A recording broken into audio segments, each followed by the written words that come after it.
Merong pinatay na pare. Dito mismo. Tabi-tabi po.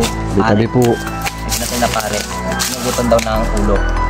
Yung mga dumadaan, sila ba'y nagpaparamdam sila? Parang hindi kita akong malaking ibon. Hindi ko lang naanohan ng camera. Lumipad dun. Kasi hindi pa ito nire-renovate ng bahay na to. So, yung mga nakatira dito, yung aking lolo at lola, mga gamot sila. Sila yung kauna-unahan din dito na mga gamot. Nung panahon na namatay na o yung mauna yung mga lolo namin, sila Lolo Leon. Sila na yung mga tagapagmanang manggagamot. Kaya sila naging manggagamot. Meron silang mga tinatawag mga anting-anting. So, tinatawag na lulupid ring. Aking lolo, lulupid ring. So, sila may hawak ng mga anting-anting dito. Kaya nung nanggagamot sila, marami silang mga pasyente na pumupunta dito. Isa sa mga hindi namin nakalimutan na pasyente nung dinala dito yung pasyente na malaki ang tiyan. Ngayon, pagpunta niya dito, yung tiyan malaki. So, nung ginamot siya, halos hindi na humihinga, kumbaga wala ng buhay. Nung nakita yung loob ng tiyan, nung sumuka, puro buhangin. Puro buhangin, parang inamure. Oo, buhangin siya. So, ang kwento ng mga kasama nun, naghuhukay sila ng deposito ng CR. Tapos, paghukay daw nila, may nakita silang isda. Kinuha nila isda? Kinuha nila yung isda. Ngayon, yung isda na yun, pinarito nila. Pinulutan. Yung hapon. Nung pagising ng umaga, lubo na yung tiyan. Isa sa mga hinihinala nila na yung isda na yun is alaga ng mga lamang lupa. Kaya lumubo yung tiyan. So hindi na rin na-revive yung lalaking yun at lumubo ng tiyan hanggang sa yun ay namatay na. Wala ka na?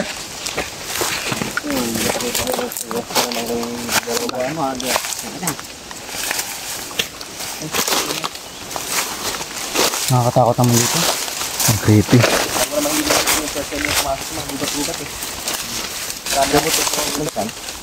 Ha? Ano yan? Gamot yan sa sakit ng tiyan? Ipo no. Dito pala. Anong tawag dyan? Ito yung laman niya.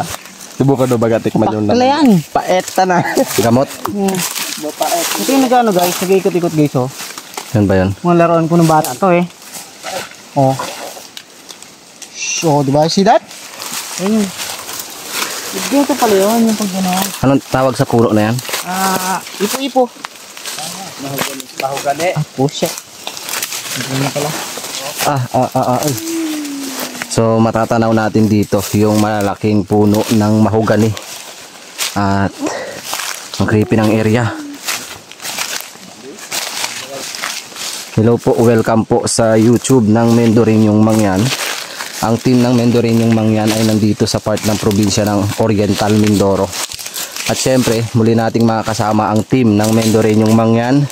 At meron tayong makakasama ngayon. Isang sikat na vlogger dito sa Oriental Mindoro, si Kabahags Vlog. Ayan, support natin guys yung kanyang Facebook page, tsaka yung kanyang kinakasama, si Saya Saya Vlog. Siyempre shoutout natin yung tatay ni Saya Saya Vlog. Anong pangalan nun? Si Tatay Teddy. Ayan. Thank you po sa suporta sa aming channel. Siyempre shoutout din sa kanyang kapatid. Ano pangalan mo pa? Allen po. Ayun. Pupuntahan natin ngayon yung isang simbahan. Oo. So, ito yung simbahan na isa sa pinakamatanda ng simbahan, kasabay ng mga kinikwento ko sa inyo. Kung saan dito sila nagsisimba pagka-araw ng Sabado at Linggo. So, tara, puntahan natin. At ikikwento ko sa inyo yung mga natatagong kababalaghan nitong simbahan. Simbahan na to. Oo. Bagaman hindi cave yung pupuntahan natin, pero itong simbahan na to ay makapagbibigay sa inyo talaga ng extraordinary na experience. Itong simbahan na to. Ibig sabihin, Pero bago natin libutin yan, bago natin pasukin yung loob, siguro kailangan libutin muna. libutin muna natin. So, Ibig sabihin itong simbahan na to, taong mga 19 ano? siguro nasa ako siguro mga 1972, pero baka ito na tayo ng mga 1960. Ganyan na yung katagal itong simbahan. Dahil kahit yung mother ko naabutan to bata pa siya noon. Panahon ng mga 1960 to 1970, ito na tayo itong simbahan na to. Makikita nyo to. Talagang kahit sobrang tagal na ng panahon yan, napakatibay pa ng mga hollow blocks. Ang nawala lang, bubong. Nawala lang ay bubong. Yan. So, yan, nalagdag na yung mga tipak ng mga hollow block. Hollow blocks. Yung lugar na to. Buit natin. So, itong simbahan na to, isa sa mga kinakatakutan ng hindi lang ng barangay namin. Kinakatakutan din to ng bayan, ng buong bayan. Lalo na sa mga dumadaan dito. Dahil ayon sa kanila at sa kwento nila, hindi lang naman isa yung nagpapatunay na nakakatakot daw dito. Kasi etong simbahan na to, noon, merong pinatay na pare. Dito mismo. Tabi-tabi po. Tabi-tabi po. May pinatay na pare. Nagutan daw ng ulo. Nung ayon sa kwento ng mga nakatira dito noon. So, dito, yung paring iyon, nagpapakita sa mga dumadaan. Sila ba'y nagpaparamdam sila? Parang, ay ano yun? Malaking ibon. Hindi natatahimik. Posible na hindi natatamik kasi nagpaparamdam eh. Kung natahimik yon, ay di hindi na nagpaparamdam sa mga dumadaan dito. So, dito makaka-experience ka, makakaramdam ka talaga ng mga kakaibang presensya kapag nandito ka. Dahil napaka-aggressive ng simbahan ito. Lalo kapag nag-iisa ka. Ayan. Tingnan nyo guys yun. Tingnan yung taas guys. Sinaunang simbahan ito. Pero itong area, may nakita akong malaking ibon. Hindi ko lang naanuhan ng camera. Lumipad dun. Creepy Itong na. mahoganihan na to, tingin ko nasa 2 hektaryang mahoganihan. Ang duwang. Itong luang na to. No? Sino? Dulo pa. Tara guys. Dito. Dito na nakakita ng tinatawag na San Telmo. Oo. Itong lugar na to, isa din sa nakikitaan ng mga ng San Telmo. San Telmo, tapos lumulutang na mga white lady at mga kapre. Posible na dito sila kumbaga nagagathered eh. Dito sila nag-iipon-ipon. Kaya madalas na mas maraming nakikita dito kumpara doon sa pinuntahan natin nung nakaraang tour natin. So tara, baybayan natin ito at pasukin natin yung loob.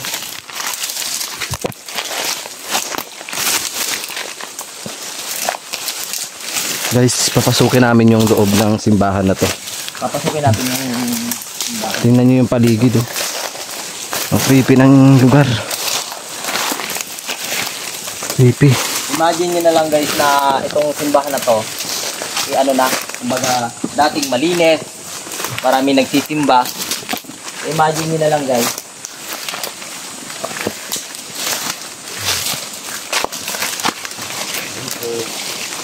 Guys, kung meron kayo nakikita ditong Kapag nandito ibang nila lang. huwag kayong titikas ng mga kung ano-anong mga halaman. Ha? Kasi posible na baka mamaga yung kamay nyo o ano yung mata nyo, kumbaga. Mabati ba? Tabi-tabi po. Tabi-tabi po. Guys, pasok na tayo dito sa lumang simbahan dito sa gubat. Portal. Ha? Parang portal. Oh?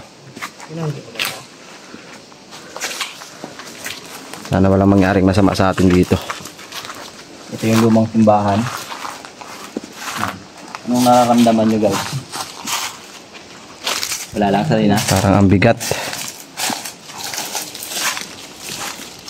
Lalo kung kayo yung nakatira dito at lagi nyo nakikita itong lugar na to or kung dayo man kayo, talagang mabigat yung pwede nyo maramdaman dito. Lalo kung pumapasok sa utak nyo yung mga negative energy. Nakakatakot dito dumaan pag gabi. Pag gabi, oo. Kasi matatanaw nyo dito yung kalsada eh. Mula dito sa kinatatayo natin. So dito guys, ito yung altar nila. Tabi-tabi po. Tabi-tabi po. Ito yung altar nila dito. Ayan. At dito sila nagpo-posisyon. At dito daw lagi nagpapakita yung Pare. pare na hindi matahimik. At may mga white lady dito nagpapakita. Kaya yung mga dumadaan sa kalsada, katapat nitong simbahan, natatakot sila.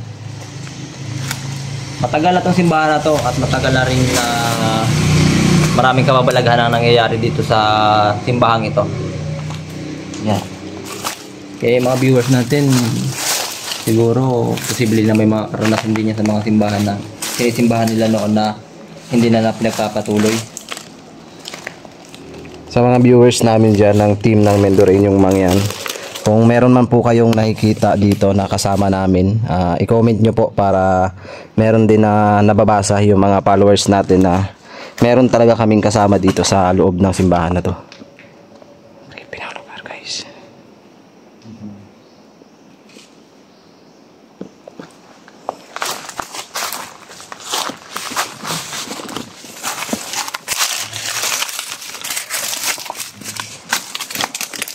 Tarata sila dito.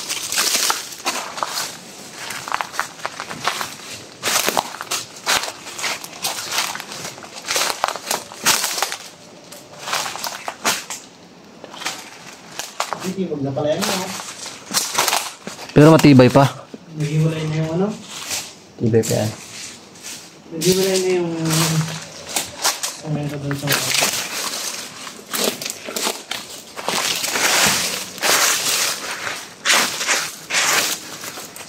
Naghahanap ako ng marka.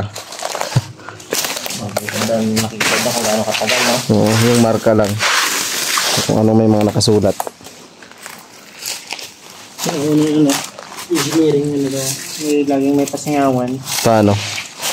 Bakit may pasingawan? Sinauna siya, sinauna ng engineering. Mga dating plano. Ang kanya na magbaha. May, ano, Dyan ang ano, yung mga sinauna. may mga butas. Pasingawan, puno. Ay pa sa gilid.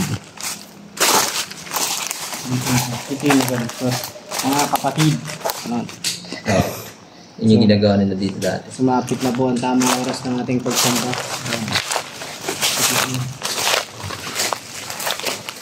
Ano ito na ano? Huh? Siguro magpapit dito ka takot, no? Oo. Siguro ka ilaw. Walang ilaw dito eh. Mag-tent pa dito. Ay, bakit tayo nito? Ano?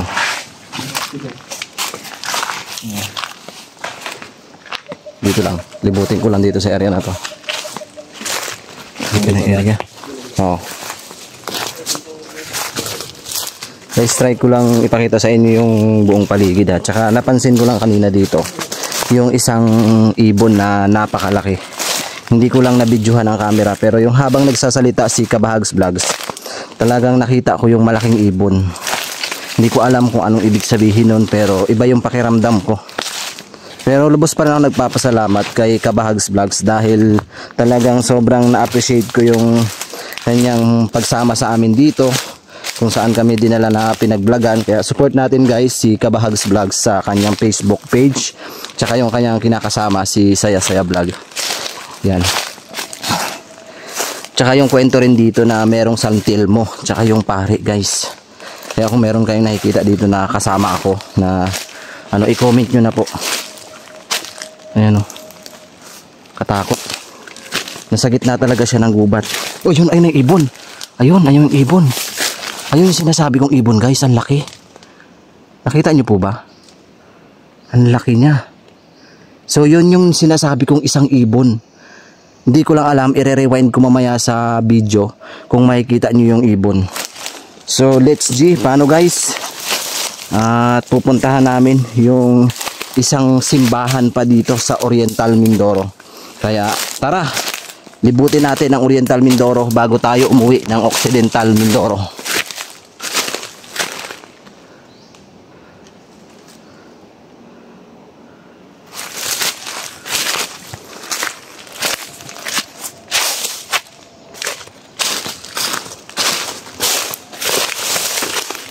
I want you to take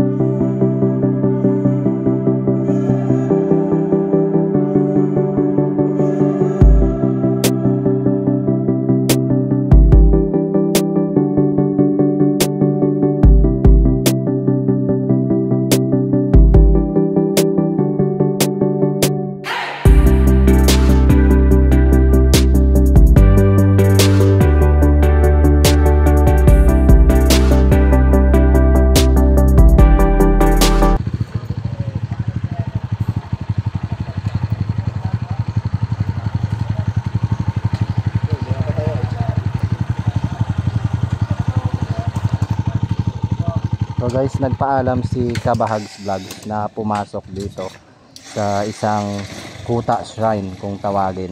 Isang simbahan na isang gabi lang tinayo. So, it's G. Ayan. Bago kami pumasok ay nagpaalam kami para na rin may permiso. Papasok na kami guys sa isang simbahan na isang gabi lang itinayo. Siyempre malalaman natin yan kay Kabahags Vlogs mamaya.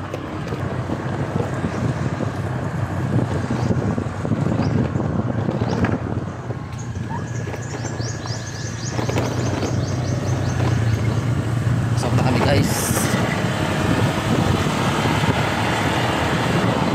Tulog.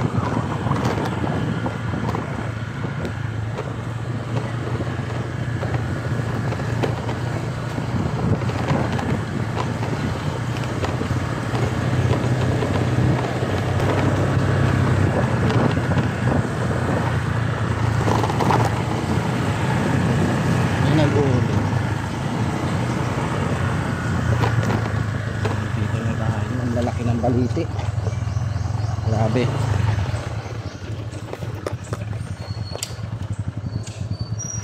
Wow! Parang may maligno. Maganda naman dyan mga guys. Mga guys, ang gaganda talaga dito. Sa anong lugar to? Bungabong to. Bungabong. So nandito na kami guys sa Kuta Shrine dito sa Bungabong Oriental, Mindoro.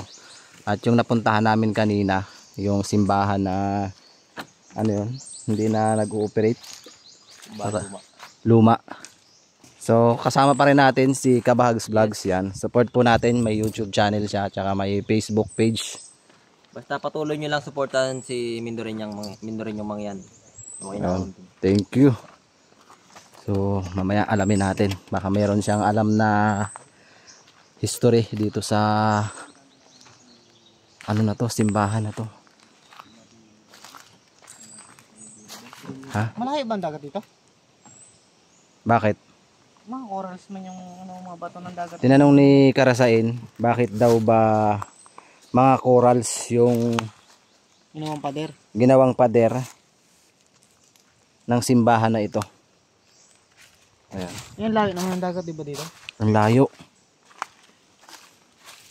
So yung napuntahan namin kanina, yung 1970s pa na simbahan. So ito naman 60s. ay 60s. 60s. Yes.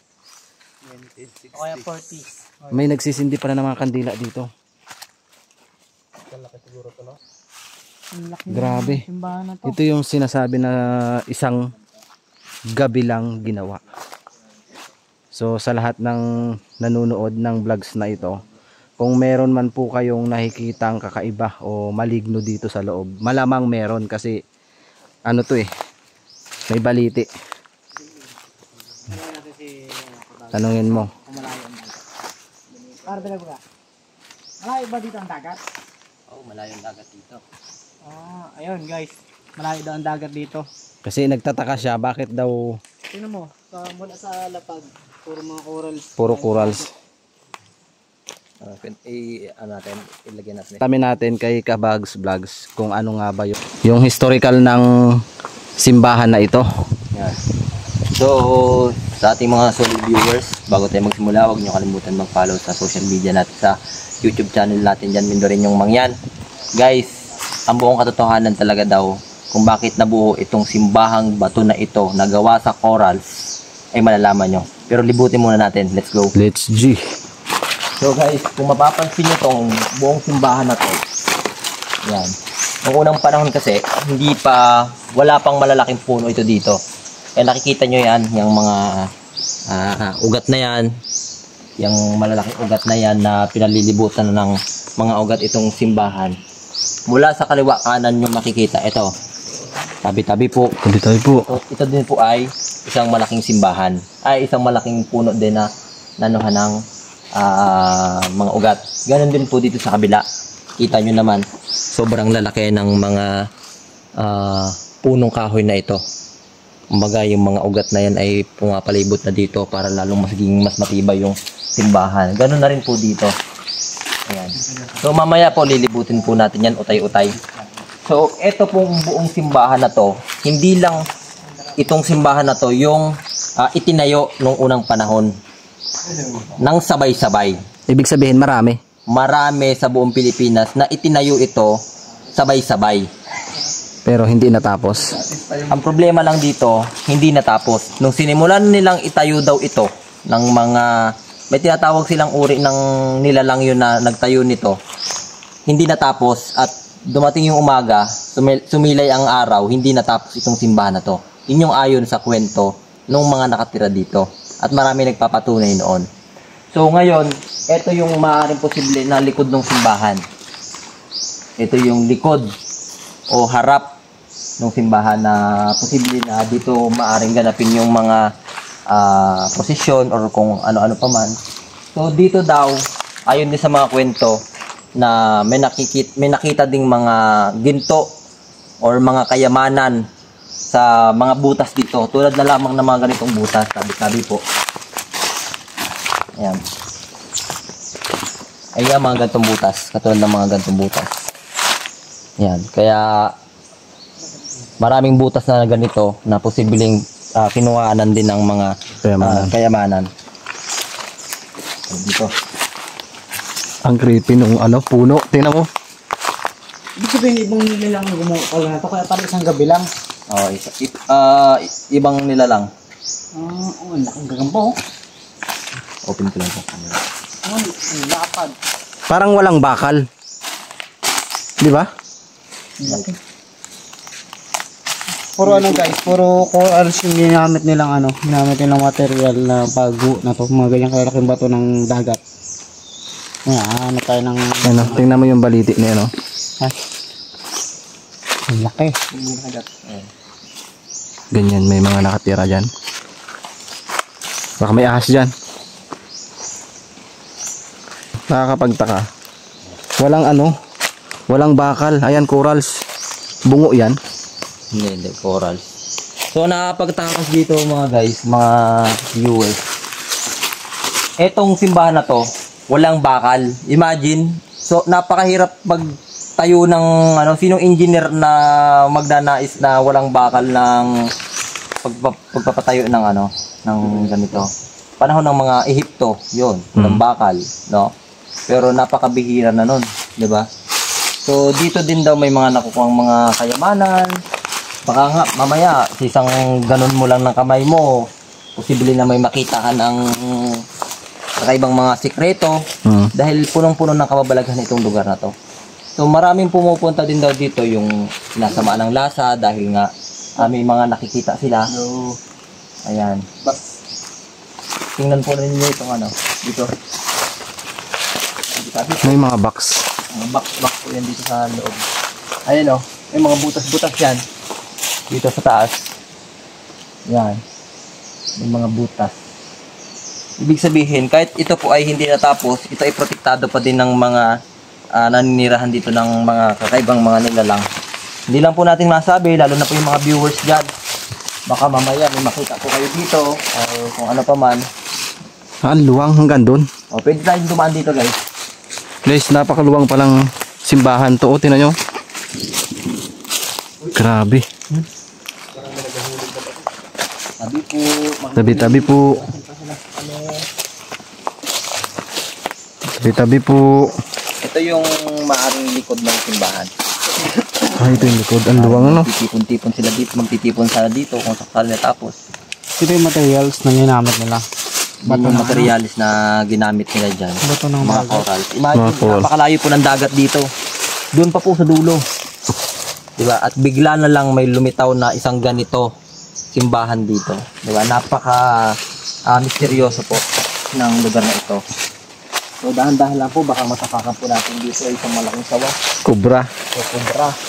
Diba? Sana po sawa, wag na ang kubra. Tawakan ko yung kubra. Tabi-tabi po. Tabi-tabi po. So ito yung napapansin nyo guys sa likod. Guys, ang creepy talaga ng lugar na to. Tingnan nyo naman yung pool. Imagine nyo lang mga viewers natin dyan sa ating YouTube channel. Ang mundo rin yung mangyan. na pumasok ka dyan sa loob tapos imang bundo na yung kakalabasan mo, di ba? Pasok ka dyan eh, oh. Pasok ko dyan, baka andun ako sa Encantad dyan eh. Diba? Tugpuin ako ni Hapon. Bihira na makakita ka ng ganitong mga puno sa panahon ngayon. Lalo kung nandito ka sa Pilipinas, di ba?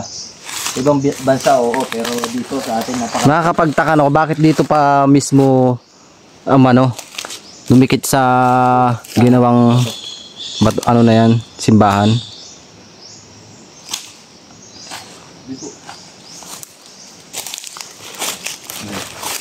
Dito din na yung maraming sabi na maraming nagpapakita ng mga mga engkanto dito. Tirahan. Pero mula sa pagpapatayo nitong simbahan na to, ang kasabayan po nito ay yung sabayan ng Nauhan. Ganto rin, hindi rin natapos. Tapos siya, Tapos siya. kaso mas malaki ito. Mas malaki. Kita mo yung sa Nauhan, hindi niya yan napansin. Hindi ko pa naanohan yung sa Nauhan. Ito yung kasabayan ng Nauhan. May ilan sa bayan ng Pilipinas na nagtayo din ng ganito ng sabay-sabay. Hindi lang natin matukoy kung saang bayan, pero isa po ito sa pinakamalaking simbahan na inyong makikita na hindi po natapos.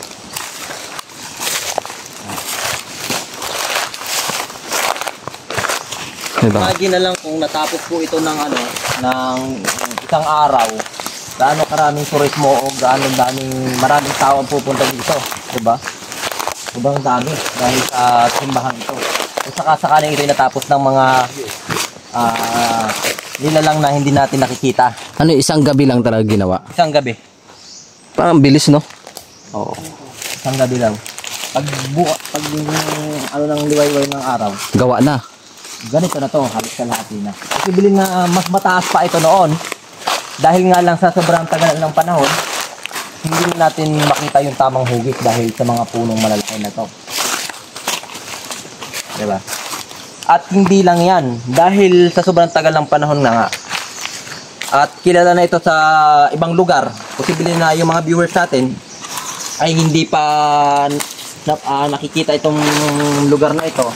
Marami pong mga tao, mga turismo na naniniwala na kapag nagtirik sila dito ng mga kandila, yan, ay isang pamamaraan at paggalang nila para makakonekta sa mga nilalang na posibleng nagtayo nito dahil ito nga ay may simbolo ng pananalig sa Diyos. Posibleng isa to sa pamamaraan nila at paniniwala nila na makakonect sila kay Lord, di ba?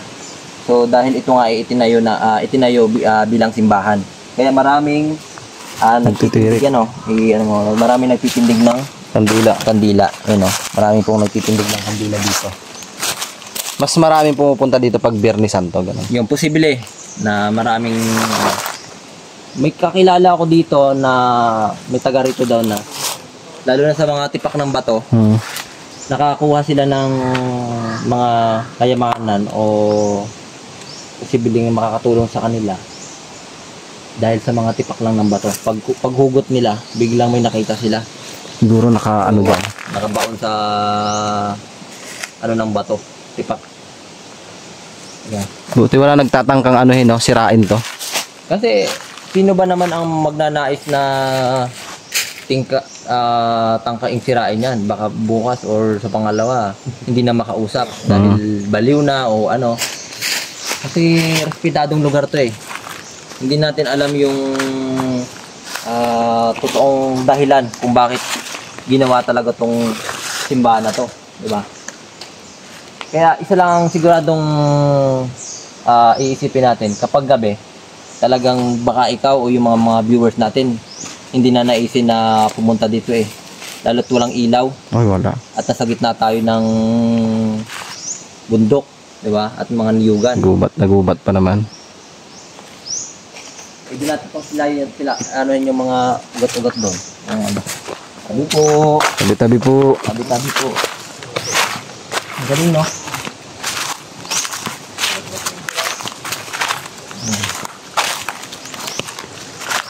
Ayan.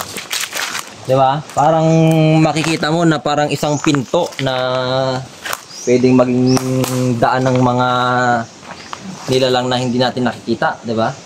Pagka ganyan. Sino ba naman ang mga elemento ang hindi na naisin na manirahan sa mga ganitong lugar? Lalo pat kaakit-akit sa mga mata nila yung ganyang mga puno.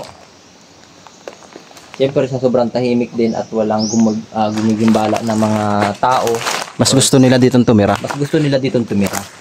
Diba? Pero kung tao ang tatanungin, Huwag. huwag Ayoko na lang. Ayoko ditong tumira. Oo.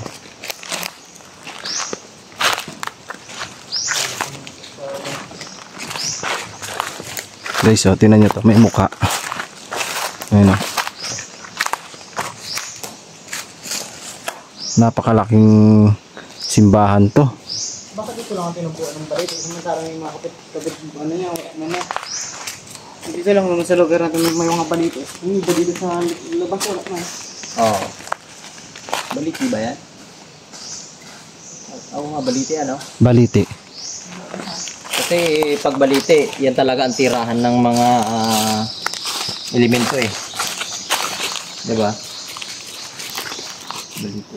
Saka walang tao pa ang sino man na nagtangka na akyatin Yang taas. yung taas ng mga punong yan dito sa lugar namin. Sino nga naman ba ang magnanais na akyatin yan? Para saan? Diba? Kahit sabihin na maraming ugat at mabilis akyatin, eh baka naman siguro pagbaba mo, paa mo ay pagana o putol na kinabukasan. Diba?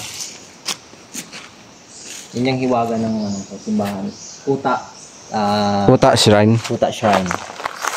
Tawag dito. Kasi mga dumadayo dito malalayong lugar din. Yung mga panata tulad ng ng mga kandila nga. Talaga ako na-curious eh. Ang layo ang dagat dito pero ba't kaya ito yung mga ginamit nilang materials? Corals. Hanggang sa pader. Yung mga viewers natin kasama natin mga si Treasure po. Treasure. Kasama natin at si Solid na ito rin yung Mangyan channel. Ate Karasain. O diba? Ate Ay, sintawan na yun ah.